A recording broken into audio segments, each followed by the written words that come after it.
دیکھیے واقعات تو بہت سارے ہوئے ہیں، جیسے اب حضرت امام حسین رضی اللہ تعالی عنہما نماز کا وقت آیا میدان کربلا میں تو آپ نے نماز کو قضا نہیں فرمایا، نماز ادا فرمائی۔ تو میدان کربلا کا جتنا بھی یہ ماحول ہے وہ بہت ہی ہمیں سبق دیتا ہے قیامت تک۔ آج ہم وقت ہونے کے باوجود، صحت مند ہونے کے باوجود، ہر طرح کے اللہ تعالیٰ کی نعمتیں آسائشیں حاصل کرنے کے باوجود، ناگہانی آفات اور بیجا خوف سے محفوظ ہونے کے باوجود اللہ کی بارگاہ میں سر جھکانے کے لیے تیار نہیں ہیں۔ اور امام حسین رضی اللہ تعالیٰ عنہ اس میدان میں دشمنوں کے تیروں اور نیزوں کے سائے میں بھی اللہ کی بارگاہ میں سر جھکا کر اظہار تشکر فرما رہے ہیں۔ تو یہ واقعات بڑے ہی اور پھر یہ جیسے حضرت نے بیان فرمایا جو اتمام حجت کا جو خطبہ تھا کہ تم جانتے ہو میں کون ہوں، میرے نانا جان نے تمہیں کلمہ پڑھایا، میدان محشر میں میرے نانا جان شفاعت کریں گے، یعنی وہ سب سمجھایا ان کو اچھے طریقے سے کہ ہو سکتا ہے کوئی یہ نہ کہ ہم تو مغالطے میں تھے۔ نہیں، مغالطے میں تو خیر کوئی بھی نہیں تھا، سب کے سب بدبخت اچھی طرح جانتے تھے۔ ایک سے ایک فنڈر وہاں پہ لفنڈرا بیٹھا ہوا تھا کیونکہ ان کو سب کو لالچ تھا، حکومتوں کے لالچ اصل میں وہاں سے تھا، امام حسین کی طرف نہیں تھا۔ امام حسین میں یہاں پہ چھوٹی سی ایک بات بلکہ ضمناً یہ بھی عرض کر دوں، جی ضرور۔ بعض لوگ یہ کہتے ہیں جیسے آپ نے ایک جملہ کہا کہ یہ تو دو بادشاہوں کی جنگ، حکومت کی جنگ تھی۔ یہ حکومت کی جنگ نہیں تھی۔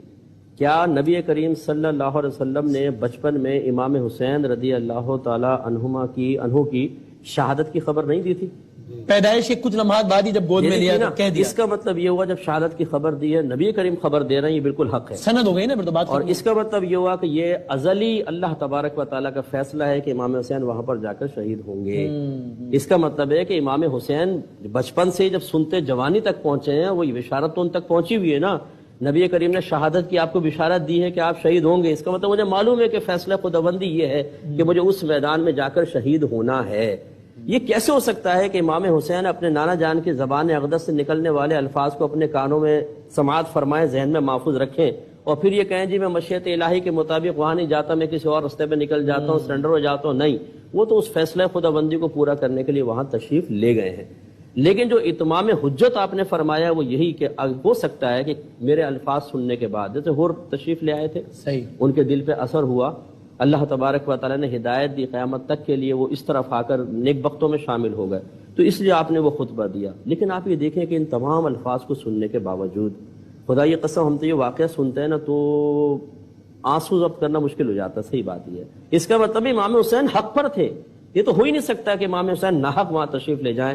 تو حقیقتاً یہ حکومت کے حصول کی جنگ نہیں تھی، بلکہ قیامت تک کے لیے ایک ایسے رول ماڈل کے لیے اپنے آپ کو پیش کرنا تھا کہ مسلمان ایسے کسی معرکے میں اگر بطور مثال پیش کرنا چاہے تو فخر سے امام حسین کی مثال کو پیش کر سکتا ہے۔ زبیر صاحب کے جانے سے پہلے میں آپ سے بس ایک آخری جملہ ضرور کہ اگر امام حسین وہاں نہ جاتے اور یا امام حسین سرنڈر کر جاتے، آپ بتائیں قیامت تک ہمارے لیے کوئی ایسی مثال موجود تھی کہ اس قسم کے معرکے میں ہم فخر سے ان کو پیش کرتے؟ اگرچہ انبیاء علیہ السلام کا ذکر ہم کر سکتے ہیں، لیکن اس موقع پر ہمیں شرم سے سر جھکانا پڑتا۔ امام حسین نے سر کٹا کے قیامت تک کے لیے ہمیں سر اٹھا کر چلنے کا ایک سلیقہ اور موقع فراہم۔ یعنی کہ اگر تاریخ انسانیت میں توہین رسالت کا سب سے بڑا مجرم یا مجرم یزید کو کہا جائے تو ٹھیک ہوگا کہ کون بدبخت ہے جو رسول اللہ کے گھرانے کی خواتین کو بازاروں درباروں میں لے آیا، یا کون ہے جو ان کے گھر کے بچوں کے گلے کاٹ رہے ہیں، ان کے گھر کے بچوں کے لاشوں پہ گھوڑے دوڑا رہے ہیں؟ یہ کہنا ٹھیک ہوگا توہین رسالت کے اعتبار سے؟ دیکھیں، آپ اپنا ایک پیغام ایک نوکر کو دے کے میرے پاس بھیجتے ہیں، ہاں، میں اس کے منہ پر تھپڑ مارتا ہوں تو میں کہوں گا میری تذلیل ہے یار، میں نے اس کی تذلیل کی ہے یا آپ میری تذلیل کی ہے؟ ہاں، اب جو نواز رسول کے ساتھ ایسے حشر کرے، اس نے نواز رسول کے لیے معاذ اللہ ظاہری تذلیل کے اسباب پیدا کیے ہیں، یا نبی کریم کے قلب انور کے اوپر خنجر چلائیں۔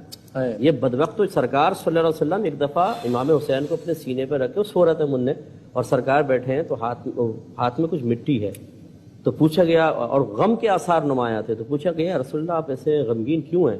تو فرمایا ابھی بھی جبرائیل میرے پاس آئے اور انہوں نے کربلا کی مٹی مجھے دی اور بتایا کہ میری امت میرے اس نواسے کو ظلماً شہید کرے گی۔ تو نبی کریم کے آنکھوں سے آنسو جاری ہیں۔ نبی کریم صلی اللہ علیہ وسلم جو رقیق القلب ہیں، رحمت للعالمین ہیں، اپنے نواسے کی اس شہادت کے واقعے کو یاد کر کے ابھی رو رہے ہیں۔ اس کا مطلب ہے کہ غم حسین میں واقعی جو غم محسوس کرے وہ نبی کریم کی سنت پر عمل پیرا ہے۔ امام حسین کو ایسا شہید کیا گیا اتنی بے دردی کے ساتھ، جیسے میں نے کہا جانور کو مارتے ہوئے کوئی آدمی 10 دفعہ سوچتا ہے یار امام حسین پہ تلواریں چلانا، اور معاذ اللہ پھر ان کے لاشۂ اقدس کے اوپر گھوڑے دوڑا دینا، رون دینا ان کو، اور پھر آپ کا سر قلم کرنا اس کو نیزے پہ اٹھانا، لیکن لوگوں نے سنا کہ نیزے پہ سر مبارک ہے اور ہونٹ ہل رہے ہیں اور تلاوت قرآن ہو رہی ہے۔ جزاک اللہ۔ تو امام حسین نے تو قیامت تک کے لیے دین کو زندہ کیا۔ سبحان اللہ۔ مفتی